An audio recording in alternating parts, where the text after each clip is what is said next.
Africa, like most other regions of the world, have been facing a pandemic of a new nature. Over and above the COVID-19 pandemic, we have been dealing with issues of misinformation around coronavirus. At the beginning, there was a lot of misinformation, and this tended to be about how to keep yourself safe and your family.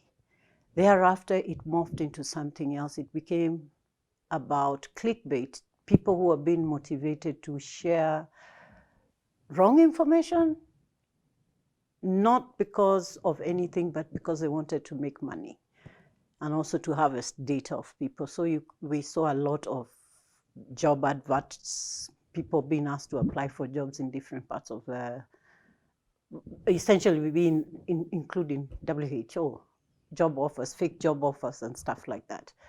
So that when people clicked on the link, then they would harvest the data, which is then sold somewhere else.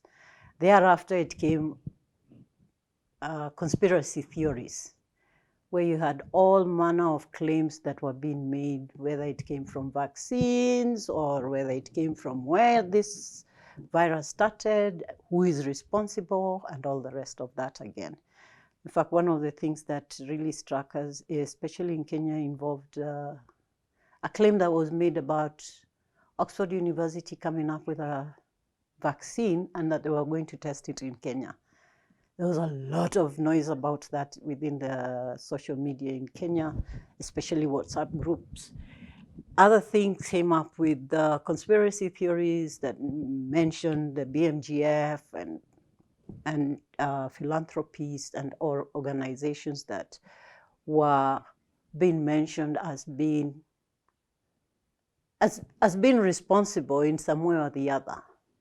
So all those after the conspiracy theories and all that, then it came to misinformation about the cures, especially vaccines. And at the beginning of it, it was the claim by Madagascan president about COVID organics that took a lot of people who were singing and sharing about it, not really singing, but sharing information about it, especially in very, very many of the WhatsApp groups. I mean, about 15 of them, and I saw in each of them a claim about COVID organics, and that finally we are going to get a cure for Africa by Africans for Africa. And any criticism or any attempt to debunk those kind of claims was seen to be anti-African, and you would be called out for being anti-African for debunking some of those claims, especially to do with COVID organics. And then the other thing is also all these myths and rumors and claims that, oh, the weather in Africa, you will never get COVID because we are warm, we are in a warm temperature. You will not get COVID because we've been treated by, most of us either have taken anti-malarials most of our lives because malaria is an issue in the continent, and therefore we will never get it. The fact that our dark skin is also preventing us from getting that virus. There've been so much in terms of the claims that have been made, some of them totally ridiculous, including religious leaders who are saying, oh, you take some certain concoction, olive oil, I don't know, ginger, I don't know, whatever, and then it will prevent you from doing that. And then, of course, the usual stuff. I call it the usual stuff because I think in terms of the messaging that has been coming through or was coming through at the initial stages, we were not taking into consideration the messages were not being nuanced properly. So we somehow, all of a sudden, were told we have to wash our hands, and the messaging, yes, we have to wash our hands, but we did not contextualize in what circumstances we are telling people to wash their hands. When it comes to wearing masks, we did not contextualize what is the cultural nuances that go with that. When it comes to using sanitizers, we are talking about alcohol-based, 60%, 70% alcohol-based sanitizers. What about a Muslim who is not supposed to touch anything alcoholic?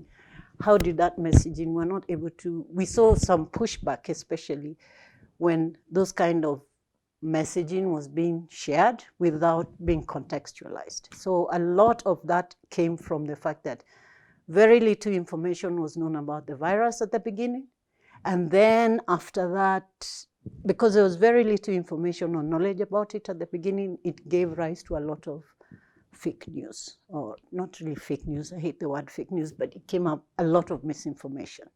And a lot of credence was given to claims that have some little bit of truth. So for example, if you take lemons or oranges, yes, they do give you there is a benefit for taking those kind of fruits or whatever, but then it doesn't prevent the message that it doesn't stop you from getting corona or COVID-19 didn't go through. The fact that you're being told, even some presidents were telling their people to drink lots of lemon and ginger concoction and you will never get it. Over and above the misinformation around herbal medicines or remedies that we've been using for generations, there's also been misinformation. This lack of information, actually, proper information, factual information, has also given rise to something which is of great concern, especially now, and this is the stigmatization. And where people who have been seen or who are suspected to have, or actually people who have recovered from, are being kind of ostracized within their communities and not being accepted. And I think this is the same kind of scenario that we started off when we had the HIV, where when people did not know how it was spreading, the fact that somebody was suspected of having HIV, then everybody would kind of deal with them like they're persona non grata, even in their own homes. So the rise of stigma is also of concern for media, especially now, with all the challenges that they have been facing before COVID, with a reduction in terms of revenues from, they are not getting support from advertising as it used to happen before, because the business model is totally broken. And the fact that now with the pandemic, most newsrooms have actually sent home, some of them 50% of their staff, or if they haven't sent them all home, some of them have actually even sacked them, all of them, just so that they can bring on board a few younger, less experienced, and therefore cheaper reporters and journalists in their newsrooms.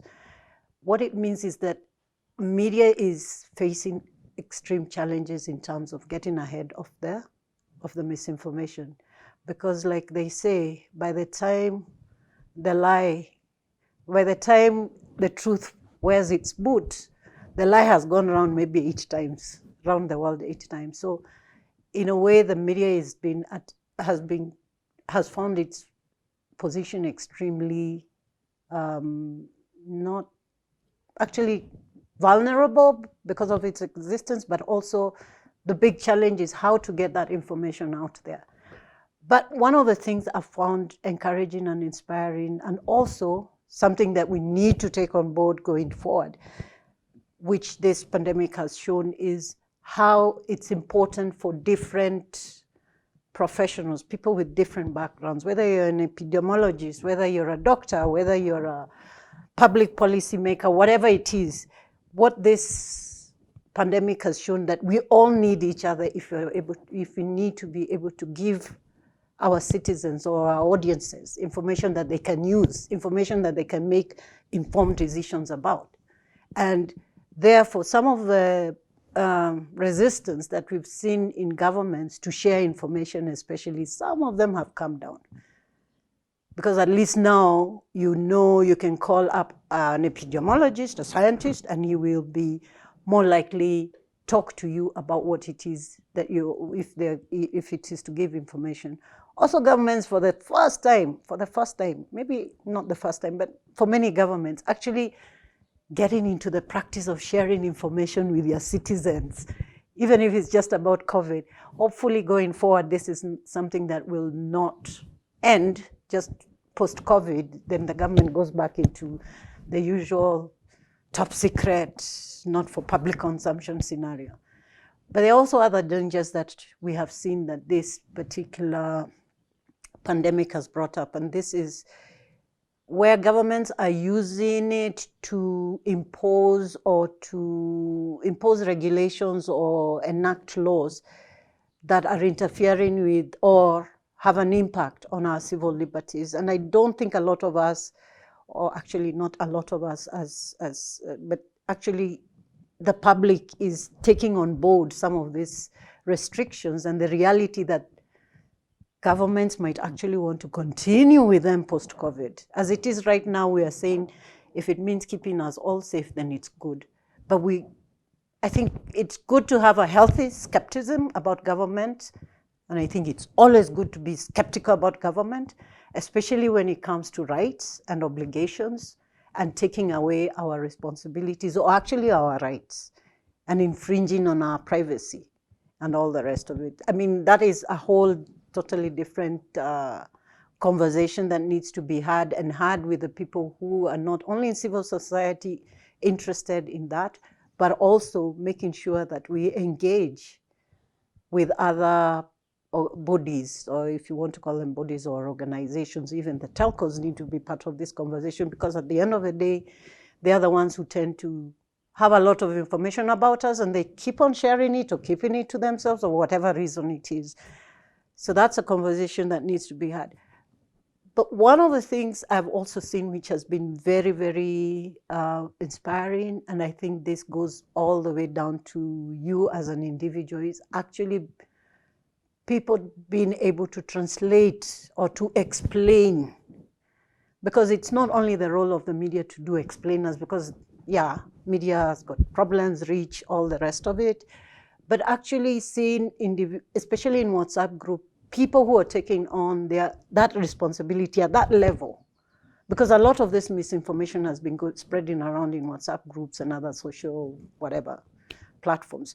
But individuals in WhatsApp, I mean 15 groups, but in most of them, there's always this one, we call them we don't call ourselves policemen, but you find somebody who, if something is shared within that WhatsApp group, you find somebody who is going to tell the WhatsApp group members that is not true. Or even if it is not true, there is an explainer. Why are we being told to wear masks? Everybody say, oh, you shouldn't wear masks because you keep on breathing the bad air. Somebody will say, okay, that is a possibility, but this is why you should wear masks, and this is the right way to wear masks. So a lot of people taking on board those responsibilities is also encouraging. The other thing is translating all this English, too much English about what COVID is, how it spreads, and all the rest. People taking that and saying it's our responsibility to actually translate and share this information in those languages which most media houses do not operate in. I mean, I'm thinking in Kenya, we don't even have a newspaper in Kisomali or Kimasai, but we do have a radio station in Kisomali. But all those regulations that the government is putting up, or even WHO put out, saying how it spreads, what it is, how it spreads, and what to do to take care of yourself. And when it comes to vaccine information, why having your child vaccinated against childhood diseases does not mean you're going to get, what was the story? Yeah, they were saying, oh yeah, it's another old story, where they actually put out false information saying that you shouldn't take your child to be vaccinated at this time because they're more likely to get COVID. Or like the religious leaders were saying, some religious leaders have been saying, if you go for vaccination, it means you're going to be implanted with some devil something, a chip, so that you will always be marked, the mark of the devil on you. All that kind of information, but actually getting people to understand and translating into those languages. So what can media do? Get ahead of the curve. Hopefully, we will not be able to do that on our own. I think it's everyone's responsibility, from the scientist who's working in the lab to the government, policymaker, noisemaker, whatever it is. It's our responsibility to actually start taking this, how to educate our publics, whether you're dealing with government officers who are communicating this information or whether you're dealing with policymakers who are enacting policy, or whether I'm dealing with my audience, either on radio or whatever, or anybody, even civil society. It's our responsibility now more than ever to be able to show those peoples, those communities, how to consume media critically. Because the sooner we have people who know how to identify good information from bad information, how to be able to be skeptical about some statements, how to be able to identify that looks like but it isn't, then I think going forward we'll have a world where we have some power back. We take back some of this power that's been taken away from us by people who either want to spread misinformation because they want to make money out of us, or people who want to do this because of other things. You will also be able to ask critical questions as to why. Why is my government asking they want me to give this information? For what? I mean, one of the things I find very weird is that we have data privacy, data privacy law being discussed, but nobody is talking about it because people don't see where it matters to them. And I think getting people to be more educated about how they consume information and what kind of information is legit, how to identify bad information, then I think that it would be one of the best things that can come out of this pandemic. And going forward, hopefully that is what will happen. But then the other thing is we have all this whole movement of fact-checking that has started. It may have started in the US, but it's now become a global movement where we have organizations, individuals, whether they're in civil society, not-for-profit, whether they're newsrooms or whatever, they're all trying to debunk. They are not enough. But then the question is, even the ones who are there, how are they going to be sustainable? Because a lot of them tend to depend on funding from philanthropists or foundations or organizations, but actually finding a way of making this kind of fact-checking institutions, if you want to call them, sustainable. If I had my way, which of course I don't have, but if I had my way, I'd make it a point that not only is media information literacy a must in all schools at all levels, but also governments have to think some of their little bit of money has to go towards helping sustain these kinds of organizations. And the challenge then also is, how do we make them? I always think, how are we going to make organizations like the fact-checking organizations sustainable, less dependent on somebody's feel good, I feel like giving some of my little money to fact-checking organizations. How do we make them more of a necessity, just like we're talking about money to give money, stimulus packages to the economy? I think going forward, we need to rethink where we see what role misinformation does play in our economic growth or lack of it, or even revival, and see how we can support those kind of organizations. But finally, at the personal level, I think I would want to challenge each and every one of us. Don't share unless you are sure. Because this, especially what I've been seeing on WhatsApp and what I see when it comes to COVID, there's so much. But a lot of the time is just one simple thing, just taking a pause, internalizing the information that is being shared and asking yourself why, what, and how. Just asking yourself those questions before you share it is enough to stop that spread. It's enough to reduce the speed of the spread. So that is what I would say to all of us. We're all responsible to not spread the misinformation around the pandemic. It's also our responsibility to stop spreading misinformation as a whole about anything, even the weather. Because I think if we can deal with that, then the bigger problems, we have enough time to focus on dealing with the bigger issues about the pandemic. Asking the questions that, especially for media, asking the questions that we need to be asking about, okay, right now, what is our government doing? Why isn't it doing the right way? What are the challenges? What are the opportunities? And also asking those questions, or even amplifying the voices of those who cannot be heard. The common man on the street who's been told, wash your hands, and he has to buy a jerrycan of water, and it just serves him, and his job is gone, and all that. How do we address those scenarios? Because as it is right now, we tend to spend a lot of time debunking a lot of these claims. We spend a lot of time trying to address the, what I call, not really small issues, but really getting ahead of this mess of misinformation. And very little time is being focused on the real issues. Economic stimulus, how does it look like? What should we do? If you come in and say, oh, we're only giving stimulus to X, how does that translate to people? So that they see there's a value to what we are doing. And one last thing, just as we are all trying to flatten the curve by observing the rules and regulations that have been put in place by WHO, by our governments, and everybody else, and of course common sense, we should also try and flatten this misinformation curve. The same emphasis we've been putting on flattening the COVID curve, we should try and put the same emphasis on flattening the misinformation. Thank you.